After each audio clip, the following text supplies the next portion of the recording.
Ratusan hektar sawah di Garut terancam gagal panen akibat serangan hama tikus.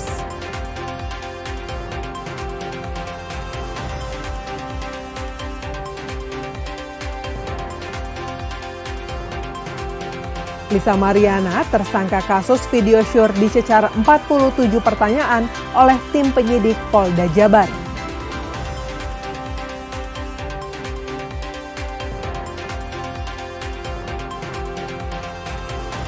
Jawa Barat menjadi provinsi dengan laporan pengaduan etik penyelenggara pemilu terbanyak pada pemilu 2025.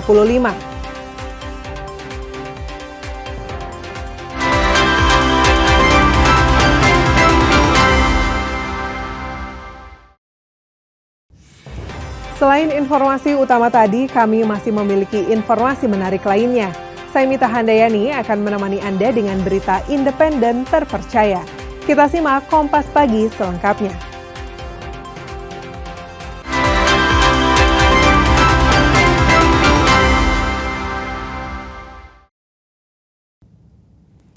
Ratusan hektar sawah di Kecamatan Selaawi, Kabupaten Garut terancam gagal panen akibat serangan hama tikus. Akibatnya, para petani di beberapa desa di wilayah tersebut merugi.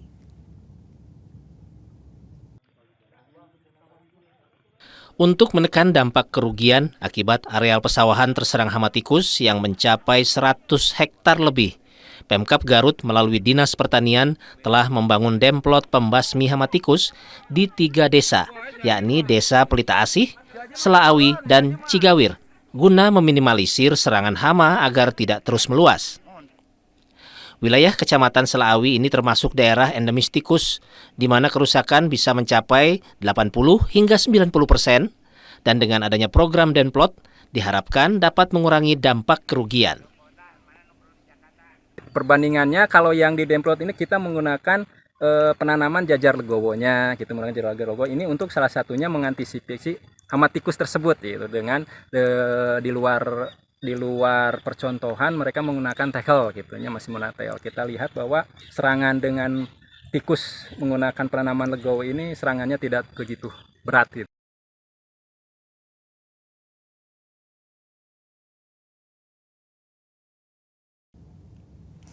Meski sudah ditetapkan sebagai tersangka kasus video syur oleh Polda Jabar, namun selebgram Lisa Mariana tidak ditahan. Dalam pemeriksaan, Lisa Mariana dicecar 47 pertanyaan oleh tim penyidik Direktorat Reserse Siber Polda Jabar.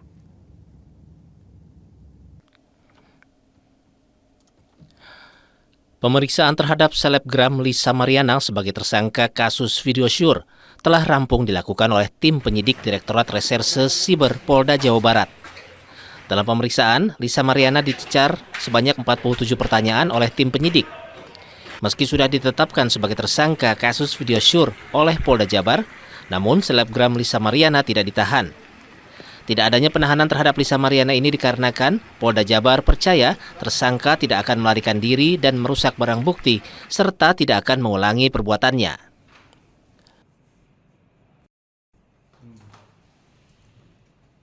Di mana saudara LM ini sudah selesai dilakukan pemeriksaan di Direktorat Reserse Siber Polda Jabar.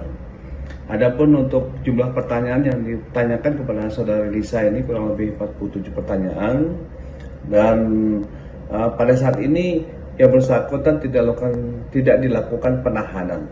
Ya. Di sini untuk penyampaian dari penyidik bahwa kepentingan pemeriksaan sudah selesai dan pemeriksaan sudah terpenuhi, ya, semua pemeriksaan sudah terpenuhi.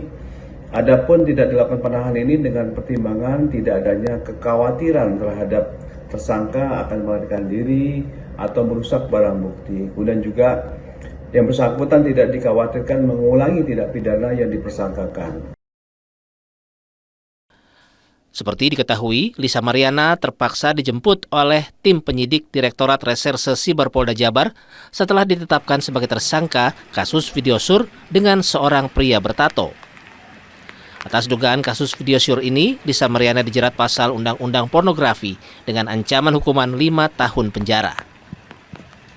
Andri Iskandar, Kompas TV, Bandung, Jawa Barat.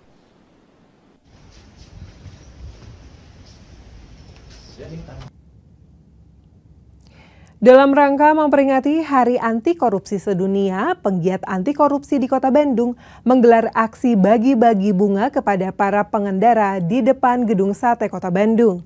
Aksi ini sebagai salah satu dukungan terhadap pemerintah untuk memberantas korupsi di Indonesia.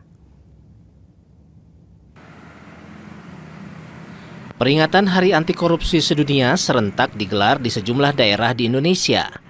Di Kota Bandung, pegiat anti korupsi yang tergabung dalam gerakan Ganyang Mafia Hukum dan Persatuan Intelijensia Kristen Indonesia Jawa Barat menggelar aksi bagi-bagi bunga bagi para pengendara dan pejalan kaki di depan Gedung Sate Kota Bandung.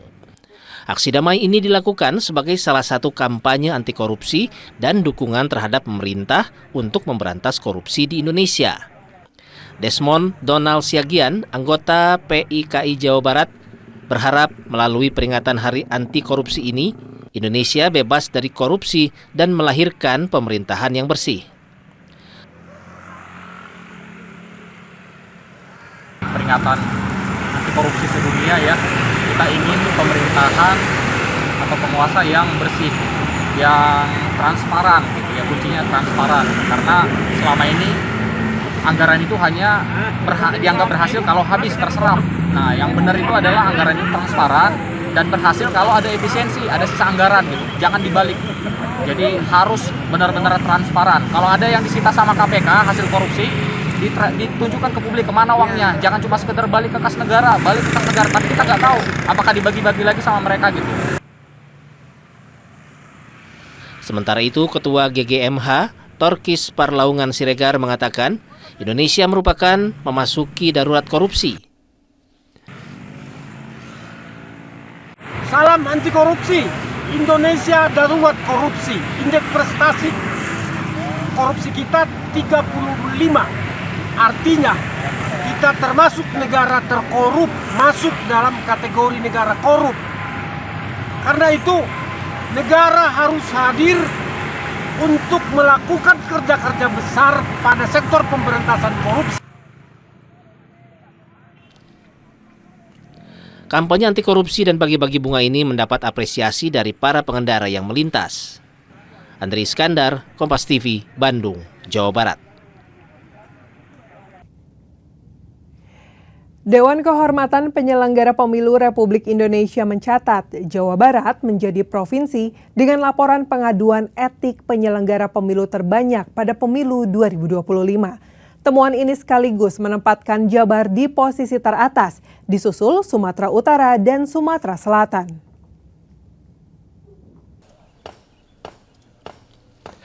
Tingginya angka pengaduan di Jawa Barat bukan hanya soal kuantitas, tetapi juga kualitas pelanggarannya yang dinilai cukup serius. Dewan Kehormatan Penyelenggara Pemilu Republik Indonesia menyebutkan salah satu pelanggaran berat yang menjadi sorotan adalah pergeseran suara yang ditemukan terjadi di sejumlah kabupaten dan kota di Jawa Barat.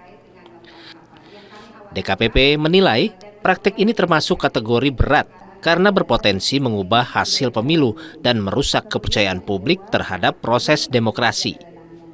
Selain Jawa Barat, Sumatera Utara dan Sumatera Selatan juga mencatat jumlah aduan yang cukup tinggi dan saat ini tengah dalam proses pemeriksaan etik lebih lanjut oleh DKPP. Tadi jelas data yang disampaikan Bu Dewi dari jumlah teradu ya. Pengaduan yang terbesar per provinsi adalah Jawa Barat. Kemudian disusul Papua Induk, kemudian Sumatera Utara, Sumatera Selatan, kalau 4 besar. Mengapa Jawa Barat? Saya secara ilmiah belum bisa menjawab, karena sekarang sedang dilakukan penelitian secara intens, yaitu penelitian indeks kepatuhan etik penyelenggara pemilu, dan baru selesai nanti bulan Januari. Rata-rata di Jawa Barat itu selain jumlah, juga kualitas pelanggarannya juga lumayan tinggi. DKPP saat ini sedang melakukan kajian mendalam untuk penyusunan indeks kepatuhan etik penyelenggara pemilu. Sebuah instrumen baru yang dirancang guna memetakan tingkat integritas penyelenggara di setiap daerah. Sunandar, Kompas TV, Bandung, Jawa Barat. Guna mencegah kerusakan lingkungan dan mencegah bencana alam, Gubernur Jawa Barat Deddy Mulyadi akan mengevaluasi terhadap tata ruang di seluruh wilayah Jawa Barat.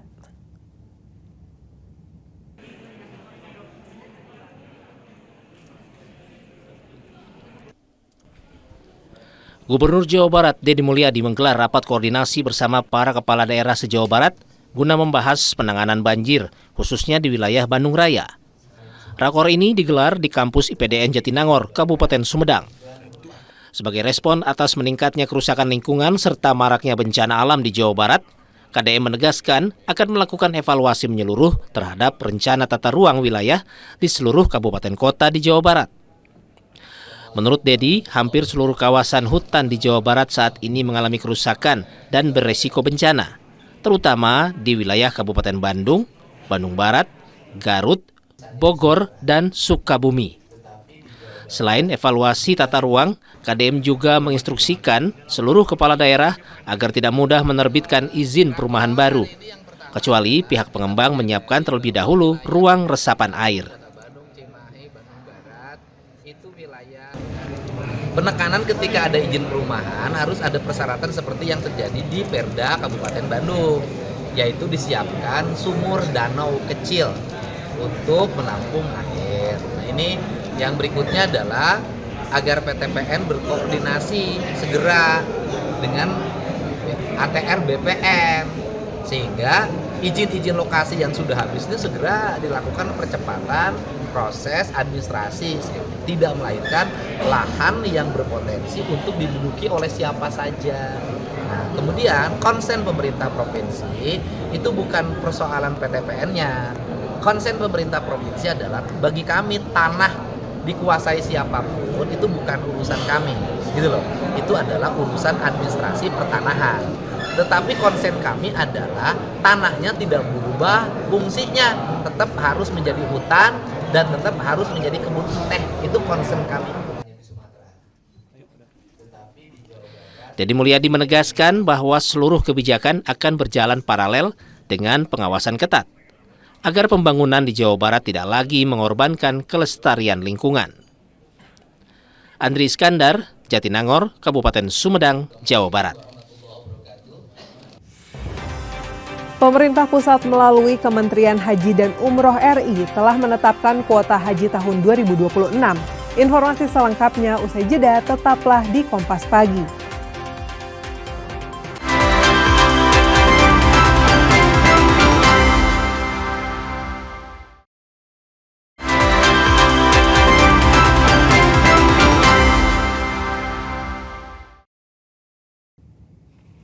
Proses seleksi petugas panitia penyelenggara ibadah haji PPIH Kloter dan Arab Saudi tahap 1 dilaksanakan secara serentak di kantor Kementerian Haji Kabupaten Sukabumi.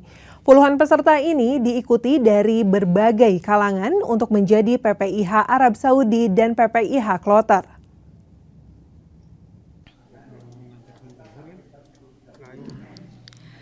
Sebanyak 59 peserta mengikuti seleksi petugas panitia penyelenggara ibadah haji atau PPIH Kloter dan Arab Saudi tahap 1 di kantor Kementerian Haji Kabupaten Sukabumi. Dalam pelaksanaannya, masih terdapat kendala teknis gangguan jaringan internet karena dilakukan secara serentak dan nasional. 59 peserta ini dinyatakan lolos verifikasi berkas dan mengikuti ujian komputer assisted task tahap 1. Mereka memperebutkan berbagai posisi tugas, mulai dari ketua kloter, pembimbing ibadah kloter, hingga posisi di PPIH Arab Saudi seperti layanan transportasi, konsumsi, dan akomodasi. Salah seorang peserta PPIH mengatakan, ini baru pertama kali mengikuti seleksi ini dan memiliki tujuan utama untuk mengabdi pada jamaah haji Indonesia. Tentunya untuk beribadah kepada Allah Subhanahu wa Ta'ala dan mengabdikan diri untuk jamaah haji dari Indonesia. Susah-susah gampang ya. Tapi bisa maksudnya bisa dimengerti lah dengan soal-soal ini. Alhamdulillah bisa dimengerti. Gak susah kok. Selain ada Dari teknisnya apa ada yang menjadi gangguan? Teknis palingan masukin token aja sih. Ngeblank dulu, tapi alhamdulillah setelah ngeblank bisa masukin token, terus alhamdulillah berjalan lancar. Untuk seleksi tahun ini, peserta PPIH nantinya akan kembali kepada provinsi, tidak dibagi kuota per kabupaten kota. Namun, mereka akan diurut berdasarkan ranking secara provinsi. Peserta seleksi sendiri berasal dari berbagai latar belakang, mulai dari pegawai Kementerian Agama, penyuluh, swasta, ibu rumah tangga, hingga mahasiswa. Nanti hasil ujian tahap 1 ini bagi mereka yang lolos akan diikutsertakan seleksi tahap 2 di tingkat Provinsi Jawa Barat menurut rencana tanggal 11 Desember. Itu terdiri dari CAT tahap kedua dan wawancara. Mereka ini tugasnya apa sih Pak untuk nanti? Peserta ini bermacam-macam ya, tugas yang mereka pilih, ada yang sebagai ketua kloter, ada yang pembimbing ibadah kloter, kemudian juga ada yang PPIH Arab Saudi, ada yang memilih layanan transportasi, layanan konsumsi, dan juga layanan akomodasi. Hasil seleksi tahap pertama ini akan menentukan peserta yang berhak melaju ke tahap kedua, yakni wawancara tingkat Provinsi Jawa Barat yang dijadwalkan pada 11 Desember mendatang. Seluruh peserta akan diseleksi berdasarkan pemeringkatan di tingkat provinsi. Andris Muhtar, Kompas TV, Sukabumi, Jawa Barat. Sementara itu di Garut, sebanyak 98 warga ikuti tes Computer Assistant Test atau CAT untuk seleksi petugas penyelenggara ibadah haji atau PPIH Kloter secara nasional yang serentak digelar di seluruh Kementerian Haji dan Umroh yang tersebar di kabupaten kota di Indonesia.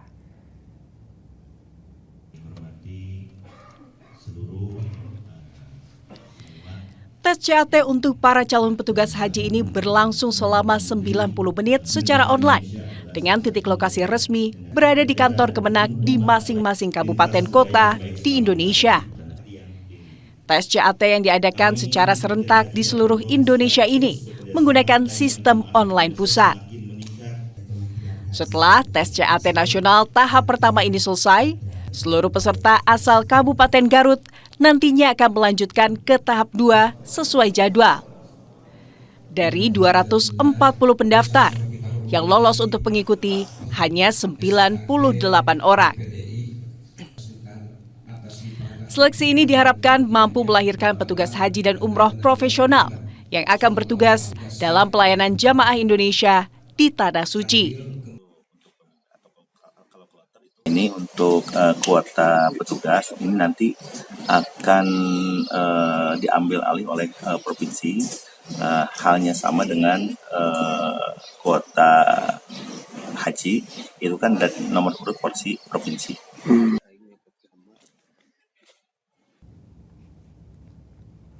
Pemerintah pusat melalui Kementerian Haji dan Umroh RI telah menetapkan kuota haji tahun 2026. Untuk Kabupaten Sukabumi, jumlah kuota yang diterima kini sudah dipastikan sebanyak 124 orang, ditambah jemaah lansia, cadangan dan jemaah lunas tunda menjadi 173 orang.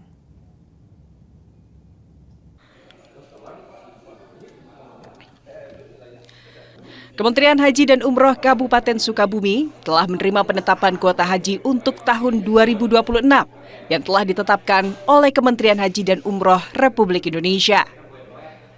Jumlah kuota yang diterima Kabupaten Sukabumi saat ini menurun dibandingkan dengan tahun sebelumnya dan terjadi penyesuaian yang sangat signifikan.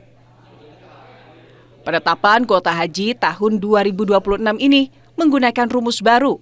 Tidak lagi berdasarkan jumlah penduduk muslim, melainkan berdasarkan jumlah pendaftar atau waiting list di setiap provinsi. Saat ini, Kabupaten Sukabumi berdasarkan urut kursi mendapatkan 124 orang. Kemudian ditambah jamaah lansia, cadangan, dan jamaah lunas tunda tahun sebelumnya. Totalnya menjadi 173 orang. Ya, untuk kuota kita sudah menerimanya bahwa Kabupaten Sukabumi berdasarkan porsi ada 124, kemudian ditambah dengan jemaah lansia dan jemaah cadangan ya, dan juga lunas tunda tahun kemarin itu ada 173. Nah, 173 ini nama-nama ini sudah muncul, sudah dipublish di web, dan hari ini sudah melaksanakan pelunasan BPIH ya, dari mulai tanggal 24 November pelunasan tahap 1 sampai tanggal 23 Desember. Nah, nama-nama tadi yang berhak lunas itu harus melakukan MCU, pemeriksaan kesehatan untuk mendapatkan istiqomah kesehatan, baru bisa melakukan pelunasan di bank atau BPS BPIH.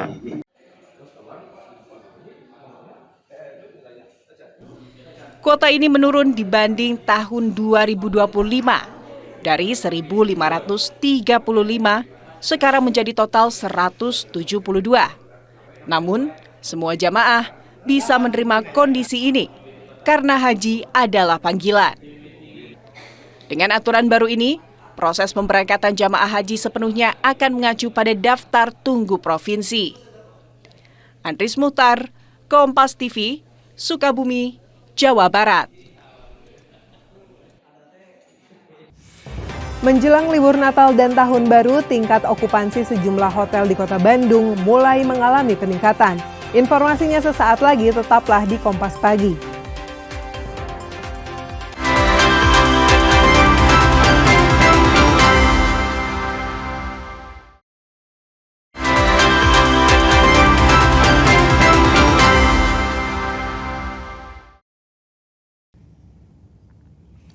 Menjelang libur Natal dan Tahun Baru, tingkat okupansi sejumlah hotel di Kota Bandung mulai mengalami peningkatan. Kenaikan ini terjadi meski pemerintah masih menerapkan kebijakan efisiensi dan pengetatan anggaran. Memasuki kuartal keempat tahun ini, sektor perhotelan di Kota Bandung mulai menunjukkan pergerakan positif. Salah satunya terlihat di Hotel Santika. Manajemen hotel menyebut untuk periode Natal, keterisian kamar telah mencapai 20%. Sementara untuk Tahun Baru, angka pemesanan sudah berada di kisaran 40% dan diperkirakan terus meningkat hingga puncak liburan. Pelaku industri perhotelan menilai naiknya okupansi ini menjadi sinyal pemulihan, khususnya setelah beberapa bulan terakhir terdampak kebijakan efisiensi pemerintah yang mengurangi kegiatan dan perjalanan dinas. Meski demikian, pihak hotel tetap menyiapkan strategi promosi guna menarik tamu, baik wisatawan maupun keluarga yang berlibur ke Bandung. In general, Bandung itu memang masih destinasi untuk liburan. Dan untuk Santika sendiri pasti kita optimis sih, ada potensi untuk bisa penuh. Ya, di Bandung itu tren market memang last minute karena dengan adanya travel, adanya WUS, biasanya 1 minggu atau 2 minggu sebelum festive season itu baru terisi. Sekarang ini kita masih 20% okupansi untuk yang Christmas, ya 40% udah untuk yang tahun baru. Untuk menarik minat tamu, Santika Hotel pada Natal menyediakan set menu dinner, sementara Tahun Baru tersedia buffet all you can eat. Dengan tren peningkatan ini, industri perhotelan optimistis libur Nataru dapat memberi dorongan positif bagi perekonomian Kota Bandung. Sunandar, Kompas TV, Bandung, Jawa Barat.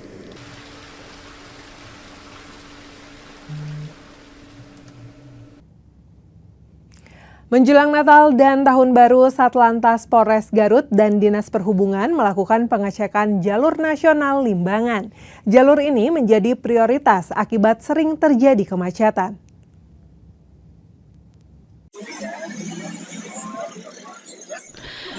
Pengecekan jalur di sepanjang Jalan Nasional Limbangan yang menghubungkan Garut dengan Tasikmalaya dan Jawa Tengah ini dilakukan menjelang Natal dan Tahun Baru.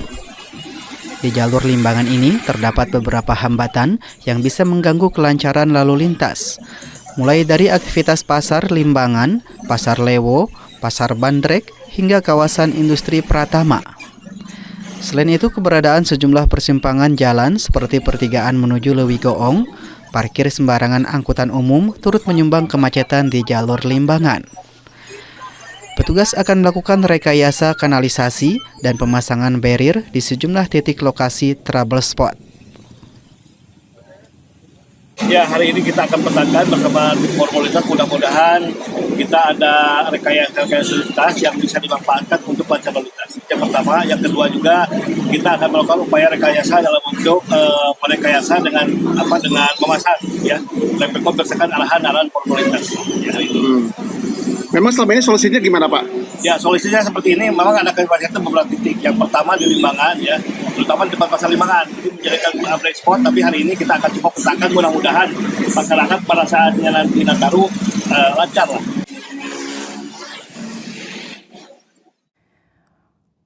Pengecekan juga dilakukan Satlantas Polres Garut di jalur wisata Kadungora hingga Tarogong. Untuk mengantisipasi kemacetan, polisi akan melakukan rekayasa lalu lintas dan pemasangan barrier.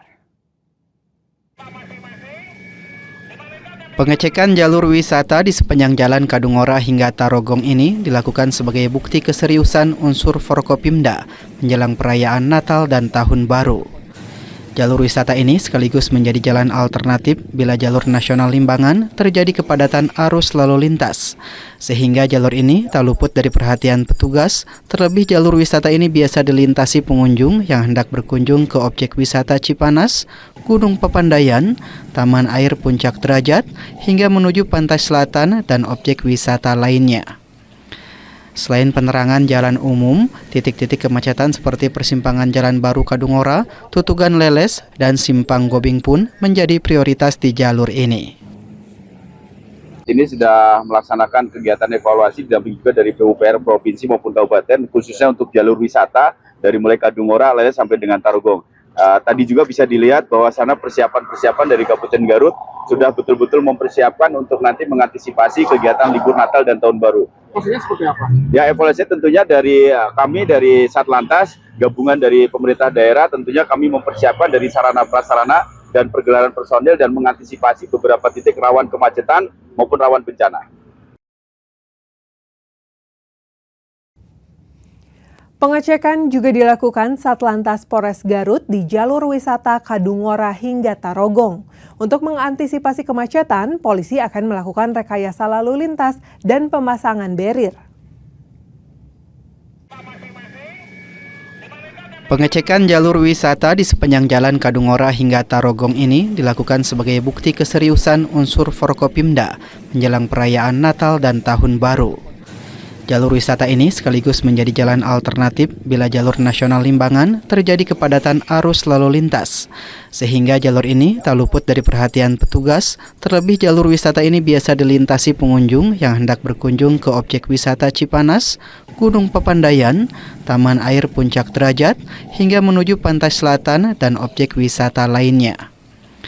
Selain penerangan jalan umum, titik-titik kemacetan seperti persimpangan Jalan Baru Kadungora, Tutugan Leles, dan Simpang Gobing pun menjadi prioritas di jalur ini. Ini sudah melaksanakan kegiatan evaluasi didampingi juga dari PUPR Provinsi maupun Kabupaten, khususnya untuk jalur wisata dari mulai Kadungora, Leles sampai dengan Tarogong. Tadi juga bisa dilihat bahwa sana persiapan dari Kabupaten Garut sudah betul-betul mempersiapkan untuk nanti mengantisipasi kegiatan libur Natal dan Tahun Baru. Maksudnya seperti apa? Ya, evaluasi tentunya dari kami dari Satlantas, gabungan dari pemerintah daerah, tentunya kami mempersiapkan dari sarana prasarana dan pergelaran personil dan mengantisipasi beberapa titik rawan kemacetan maupun rawan bencana.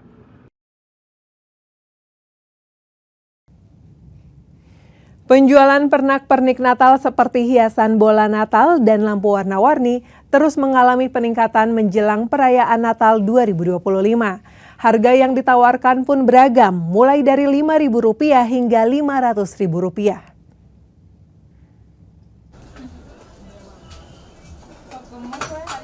Jelang Hari Raya Natal 2025, penjualan pernak-pernik Natal mulai meningkat di sejumlah pusat perbelanjaan dan toko dekorasi. Seperti di toko pernak-pernik Natal Bunda Sinta di Jalan Cibadak nomor 58A, Kota Bandung ini. Berbagai hiasan mulai dari bola pohon Natal, rangkaian salju buatan hingga lampu warna-warni menjadi barang paling diburu para pembeli. Mulai Natal, slinger, pohon Natal, dan pernak-pernik Natal lah semua. Itu kayak ini ya, Bandung, topi Santa. Ini Biasanya pembeli datang kapan sih, Tante? yang menjelang sekarang lah, mau deket Natal gitu. Sebulan sebelumnya udah pada ramai. Tak hanya pembeli untuk keperluan bisnis, banyak juga warga yang membeli pernak-pernik Natal untuk dipasang di rumah sebagai bagian tradisi perayaan.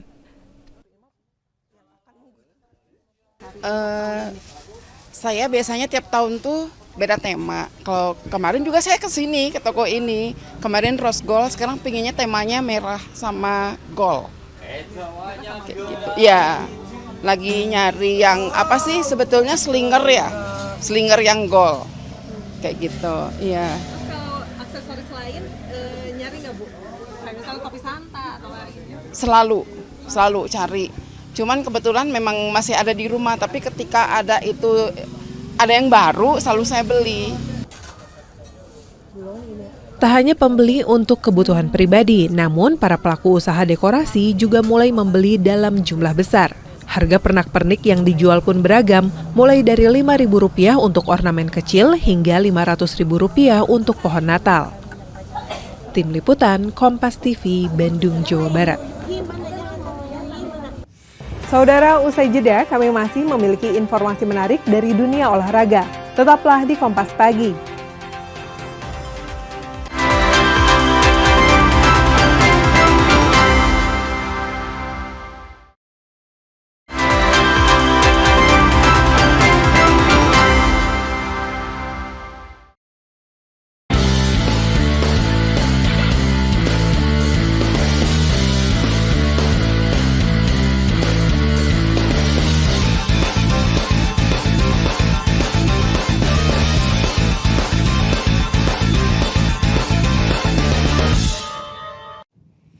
Garuda Muda dibuat tak berdaya pada laga perdana cabang olahraga sepak bola putra di tangan Filipina. Target utama kontingen yang dipimpin CDM Bayu Joko Sutono di negeri Gajah Putih.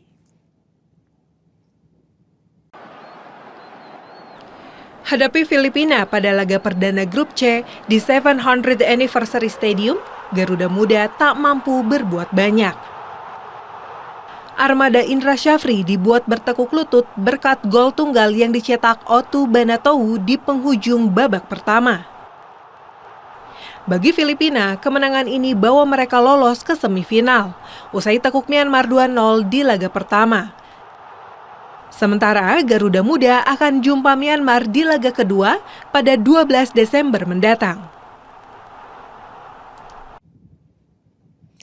Kalahkan EVOS Holi di babak grand final, tim Dewa United Osiris keluar sebagai kampiun Liga E-Sport Nasional 2025.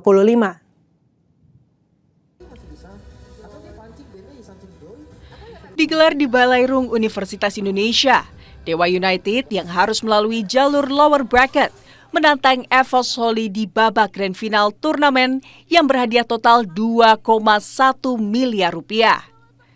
Kejutan terjadi di partai pamungkas pada event yang digagas PB Esports Indonesia dan Garudaku ini. Pada pertandingan berperforma best of 5, EVOS yang lebih diunggulkan mampu menang di game pertama. Namun, anak Dewa bangkit. Usai samakan angka di game ketiga, Dewa memainkan hero Goldland bertipe damage untuk mendominasi sejak awal. Strategi berjalan sesuai rencana. Savage dari Muhammad Iqbal membawa Dewa menang 3-1.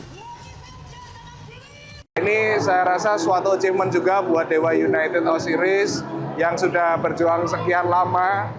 Akhirnya di tahun ketiga ke Liga E-Sport Nasional, Dewa bisa memperoleh gelar juara. Dan tidak lupa saya juga ingin mengucapkan tetap semangat buat EVOS yang 2 tahun berturut-turut sebagai runner-up.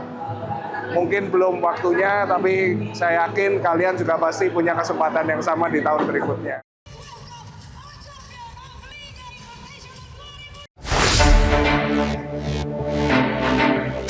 Presiden NOC Indonesia Raja Sabta Oktohari didampingi Menpora Erick Thohir mengukuhkan atlet SEA Games secara simbolik Jumat siang di Jakarta. 1021 atlet akan turun di 49 cabang olahraga.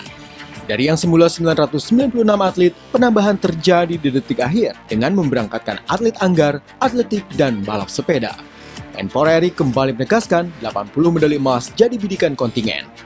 Target ini sudah melalui kajian komprehensif dan merupakan jumlah maksimal di tengah efisiensi anggaran. Dan mengirimkan atlet sebanyak-banyaknya untuk meraih medali sebanyak-banyaknya itu. Nah, 80 emas itu ya target. Tapi apakah kita berpuas diri dengan 80 emas atau dengan perak? Enggak, kan kita mau lihat yang terbaik. Jadi jangan dibalik paradigmanya. Justru kita memberikan yang terbaik, kita berbuat yang terbaik untuk mendapatkan angka yang terbaik. Kalau untuk target saya optimis untuk mendapatkan medali emas. Persiapan untuk kami MMA itu sudah 1 tahun. Beruntungnya kami disupport full sama Pertacami. Usai dikukuhkan, kontingen bertolak menuju Istana Negara untuk dilepas secara simbolik oleh Presiden Prabowo Subianto. Upacara pembukaan rencananya akan digelar pada 9 Desember. Anggan Rizky, Bimo Wicaksana, Kompas TV, Jakarta.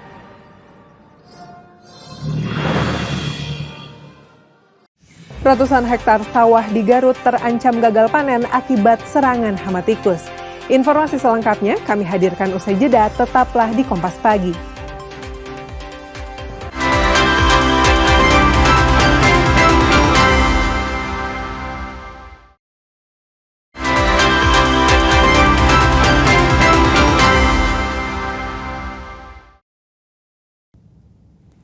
Ratusan hektar sawah di Kecamatan Selaawi, Kabupaten Garut terancam gagal panen akibat serangan hama tikus. Akibatnya, para petani di beberapa desa di wilayah tersebut merugi.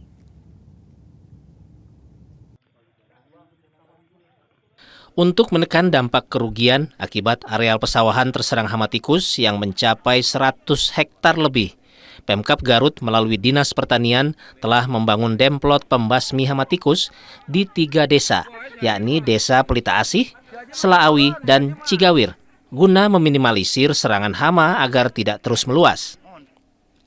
Wilayah Kecamatan Selaawi ini termasuk daerah endemis tikus, di mana kerusakan bisa mencapai 80 hingga 90%, dan dengan adanya program demplot, diharapkan dapat mengurangi dampak kerugian.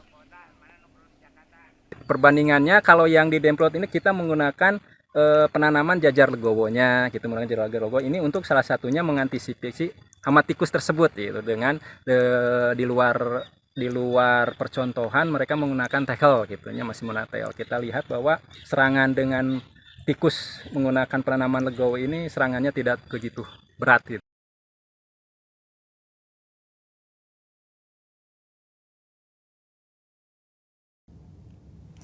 Meski sudah ditetapkan sebagai tersangka kasus video syur oleh Polda Jabar, namun selebgram Lisa Mariana tidak ditahan. Dalam pemeriksaan, Lisa Mariana dicecar 47 pertanyaan oleh tim penyidik Direktorat Reserse Siber Polda Jabar.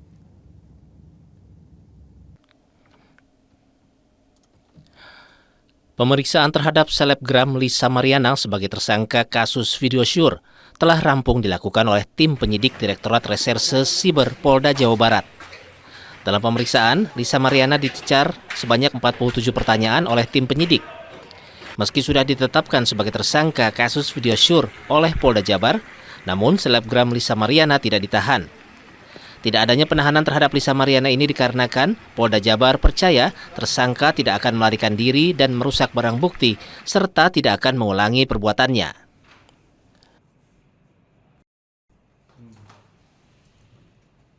Di mana saudara LM ini sudah selesai dilakukan pemeriksaan di Direktorat Reserse Siber Polda Jabar. Adapun untuk jumlah pertanyaan yang ditanyakan kepada saudara Lisa ini kurang lebih 47 pertanyaan, dan pada saat ini yang bersangkutan tidak dilakukan penahanan. Ya. Di sini untuk penyampaian dari penyidik bahwa kepentingan pemeriksaan sudah selesai dan pemeriksaan sudah terpenuhi, ya, semua pemeriksaan sudah terpenuhi. Adapun tidak dilakukan penahanan ini dengan pertimbangan tidak adanya kekhawatiran terhadap tersangka akan melarikan diri atau merusak barang bukti. Kemudian juga yang bersangkutan tidak dikhawatirkan mengulangi tindak pidana yang dipersangkakan. Seperti diketahui, Lisa Mariana terpaksa dijemput oleh tim penyidik Direktorat Reserse Siber Polda Jabar setelah ditetapkan sebagai tersangka kasus video syur dengan seorang pria bertato. Atas dugaan kasus video syur ini, Lisa Mariana dijerat pasal Undang-Undang Pornografi dengan ancaman hukuman 5 tahun penjara. Andri Iskandar, Kompas TV, Bandung, Jawa Barat.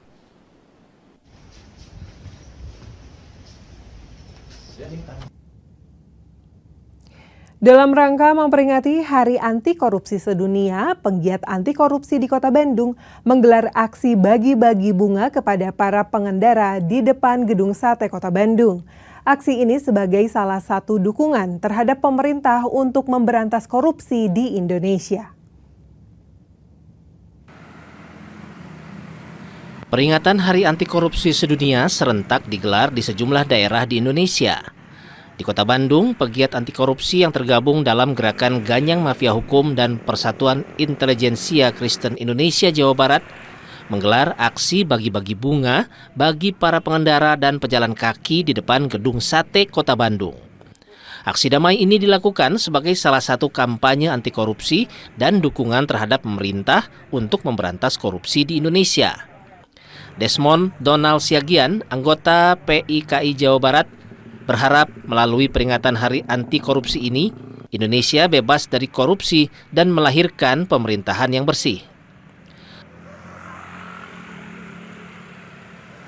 Peringatan anti korupsi sedunia ya, kita ingin pemerintahan atau penguasa yang bersih, yang transparan, gitu ya, kuncinya transparan. Karena selama ini anggaran itu hanya dianggap berhasil kalau habis terserap. Nah, yang benar itu adalah anggaran itu transparan dan berhasil kalau ada efisiensi, ada sisa anggaran gitu. Jangan dibalik.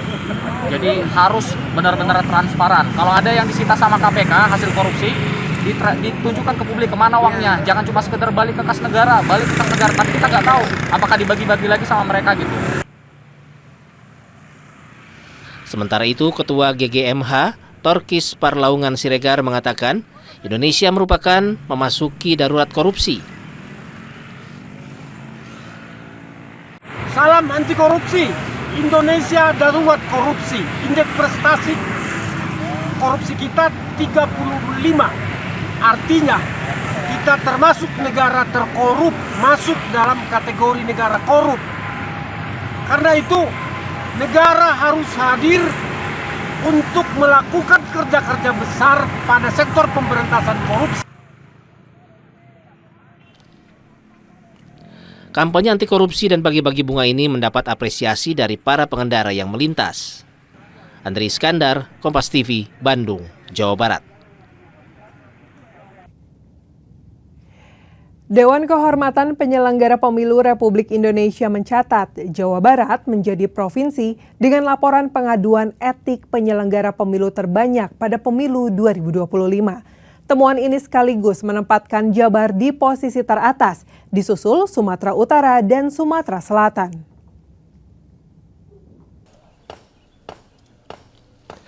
Tingginya angka pengaduan di Jawa Barat bukan hanya soal kuantitas, tetapi juga kualitas pelanggarannya yang dinilai cukup serius.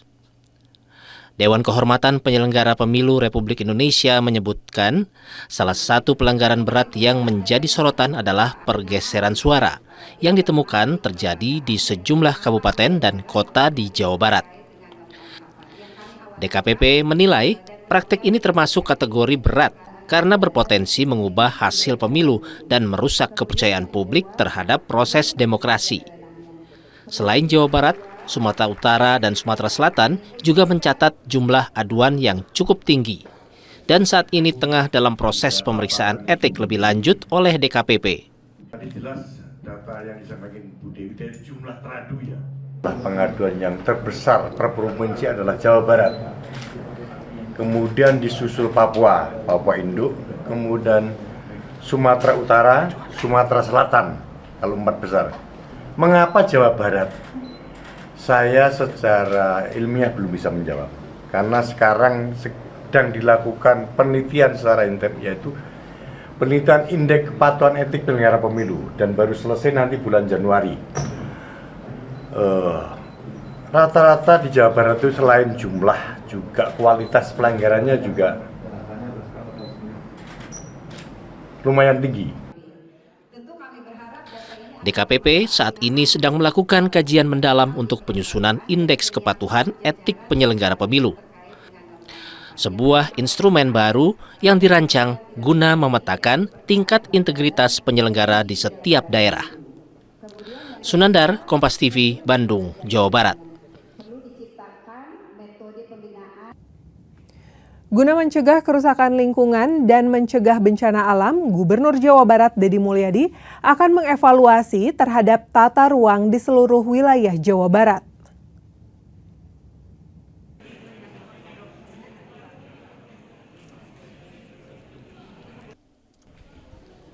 Gubernur Jawa Barat Deddy Mulyadi menggelar rapat koordinasi bersama para kepala daerah se-Jawa Barat guna membahas penanganan banjir, khususnya di wilayah Bandung Raya. Rakor ini digelar di kampus IPDN Jatinangor, Kabupaten Sumedang. Sebagai respon atas meningkatnya kerusakan lingkungan serta maraknya bencana alam di Jawa Barat, KDM menegaskan akan melakukan evaluasi menyeluruh terhadap rencana tata ruang wilayah di seluruh kabupaten kota di Jawa Barat. Menurut Deddy, hampir seluruh kawasan hutan di Jawa Barat saat ini mengalami kerusakan dan beresiko bencana, terutama di wilayah Kabupaten Bandung, Bandung Barat, Garut, Bogor, dan Sukabumi. Selain evaluasi tata ruang, KDM juga menginstruksikan seluruh kepala daerah agar tidak mudah menerbitkan izin perumahan baru, kecuali pihak pengembang menyiapkan terlebih dahulu ruang resapan air. Penekanan ketika ada izin perumahan harus ada persyaratan seperti yang terjadi di Perda Kabupaten Bandung, yaitu disiapkan sumur danau kecil untuk menampung air. Nah, ini yang berikutnya adalah agar PTPN berkoordinasi segera dengan ATR BPN sehingga izin-izin lokasi yang sudah habis itu segera dilakukan percepatan proses administrasi, tidak melahirkan lahan yang berpotensi untuk diduduki oleh siapa saja. Nah, kemudian konsen pemerintah provinsi itu bukan persoalan PTPN-nya. Konsen pemerintah provinsi adalah bagi kami tanah dikuasai siapapun itu bukan urusan kami, gitu loh. Itu adalah urusan administrasi pertanahan. Tetapi konsen kami adalah tanahnya tidak berubah fungsinya, tetap harus menjadi hutan dan tetap harus menjadi kebun teh. Itu konsen kami. Deddy Mulyadi menegaskan bahwa seluruh kebijakan akan berjalan paralel dengan pengawasan ketat, agar pembangunan di Jawa Barat tidak lagi mengorbankan kelestarian lingkungan. Andri Iskandar, Jatinangor, Kabupaten Sumedang, Jawa Barat. Saudara, dengan berakhirnya informasi tadi sekaligus mengakhiri Kompas Pagi episode hari ini. Saya Mita Handayani beserta kru yang bertugas mengucapkan terima kasih dan sampai jumpa.